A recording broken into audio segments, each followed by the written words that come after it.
Galera, sejam bem-vindos a mais um vídeo.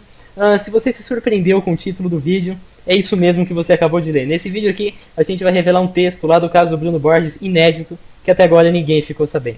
Como que a gente vai fazer isso? A história, na verdade, é um pouquinho mais longa do que eu gostaria que fosse, mas a gente começou a trabalhar no caso, porque, claro, pediram, fizemos uma investigação no fórum, a qual ainda está ativa, e basta você acessar esse link, que aí lá você pode mandar perguntas, mandar ideias, discutir e tudo mais, depois vai virar um desmistificando, e a gente notou que dentro de todos os textos que já existiam, alguns deles já foram traduzidos. Por exemplo, aquele Caminho Difícil, foi o primeiro deles.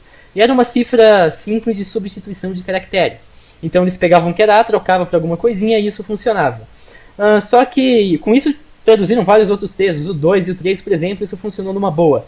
Acontece que em algumas criptografias isso não dava certo. Um exemplo disso é essa imagem aqui. A gente pegou um dos frames do G1, deu uma melhoradinha para ficar um pouco mais viável e mudou com o Photoshop, e com isso, quando a gente tentou traduzir através do alfabeto de substituição que já tinham, no caso desse Decifre o Livro, através desse alfabeto você já tinha várias correspondências prontas, e quando você colocava aqui no começo dela você vê que simplesmente não fechava. Por exemplo, esse alfa com esse E comercial simplesmente não entrava aqui, porque aqui o alfa corresponderia a um E, e depois o E comercial sequer existe dentro desse alfabeto, então você simplesmente não conseguia fazer as correspondências. Isso nos levou a deduzir que tinha outra forma de criptografia. Então eu e minha namorada, a gente pegou essa parada para mexer, para tentar decifrar talvez, e a gente conseguiu. O resultado foi um texto inédito do do Bruno Borges, traduzido, e uma tabela de tradução para vocês traduzirem outros textos, porque tem muita coisa ainda que a gente não mexeu simplesmente por falta de tempo.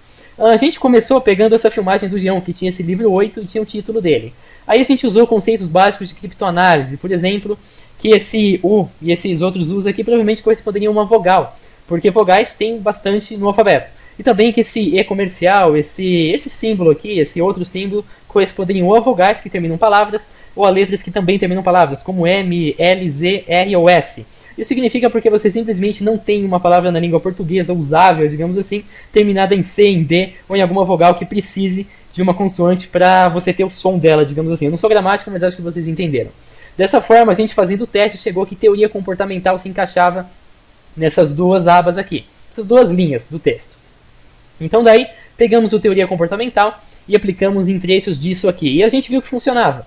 Então a gente, através de vários testes, claro que demorou, não foi um negócio imediato, mas a gente encontrou várias correspondências que davam para fazer. Aí a gente montou uma tabelinha de tradução com todas as letras dos seus respectivos significados, A, B, C, D, assim por diante. Claro que algumas, por exemplo, Y, W, sequer existem no alfabeto do cara, porque não estão presentes nas palavras. O cara não usa nenhuma palavra com Y, então não tem necessidade dessa letra existir. O J tem, mas por alguma razão aqui não ficou. O K também não tem, e o W mesma coisa, mas as outras têm. E todas as correspondências estão aqui. Isso é para a segunda criptografia do Bruno, não é para a primeira, são criptografias totalmente diferentes. Então, a partir daí, a gente deduziu que o nome disso aqui era teoria comportamental engiana. Não deu para entender exatamente o que isso se trata, mas é a tradução. E tem aqui TCE. TCE seria uma abreviação do nome do, digamos assim, do título do livro. Então, a gente separou essa parte aqui em vermelha e decidiu traduzi-la.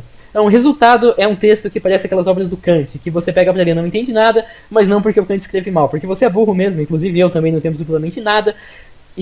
Mas o Kant escreve bem pra caramba e tem muito conteúdo no texto dele. É o que parece a mesma coisa que o Bruno fez aqui. Isso começa com o seguinte texto: se um indivíduo puder trazer para a prática aspectos herdados positivamente, isto vale especialmente para aspectos cognitivos, bem como o seu tipo de inteligência a priori, que ele chama de M, para contribuir com seu sucesso com a interação com o ambiente.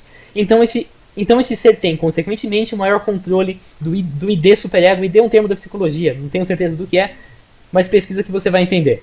Por meio do ego, através de conhecer melhor aqui intimado com seu interior. Interior aqui, o cara se refere como os aspectos genéticos hereditários positivos. Não entendi exatamente do que se trata, mas deve ter explicações melhores ao longo do texto dele. Então o IM, que seria a inteligência a priori, ou alguma outra coisa que ele definiu que eu não sei, não ficaria extrapolado, pois algum termo que a gente não entendeu, isso tem várias coisas que tem uma interrogação, pois saez, não dá pra saber até onde com seus limites a fim de não prejudicar, e em seguida estava elegível. Provavelmente essa parte corresponde ao finalzinho aqui da folha, que o G1 filmou numa qualidade muito ruim, e aí também corresponde a esse finalzinho aqui que não dá pra gente entender, ou não tivemos paciência para entender. Mas claro, você pode e deve tentar decifrar isso aqui, tentar decifrar mais coisas a partir do que eu apresento nesse vídeo.